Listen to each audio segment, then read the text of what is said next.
story. We started with engineering, didn't get into IIM for 2 years, found my way into IIM, then didn't get into banking for the first year, found my way back into banking. You've heard about Shyam, and there are books written, there is a lot of literature available on the internet about Shyam, and there is a lot of learning available there. So today we'll try and explore something which has not been touched, and that's where Shyam, I want to begin from the very start, back in the 1980s, where you passed from an engineering college, background, Tamil, parents who want their child to be educated and taking his career ahead. Typical 1980s world, post pre-liberalization, where engineering was the go-to. Then you joined your first company, Lucas TVS.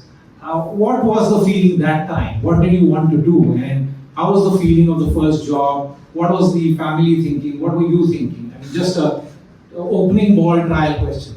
Like most of us, when you start out in a career, all of us are sort of starting, I want to do big things, make a career. I was an okay student from Chennai, and like many others, aspiration was straight into engineering. It was either engineering or doctor. My mom was a doctor, and I think it was not something I wanted to get. I don't think I ever could have got. So I said engineering, and mercifully I got into a reasonable institution.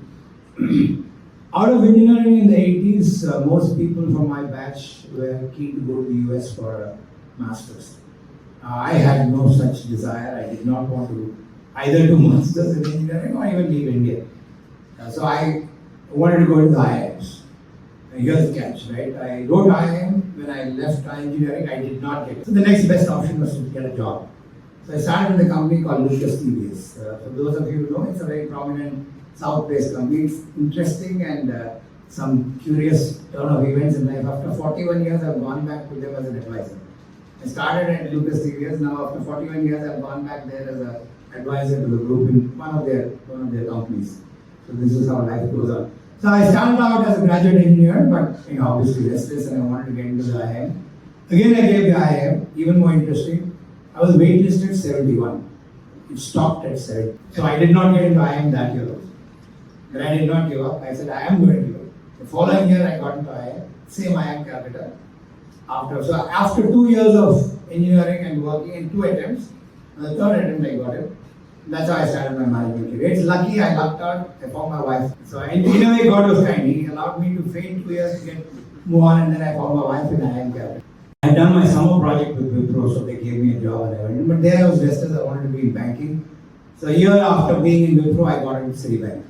So I think the short point is that at all points in time, it was not like a straight line to where I wanted to be. But the interesting part is, with effort, and I go back to the famous statement that if you want something, the universe conspires to do it. I wanted to be a banker, come what may.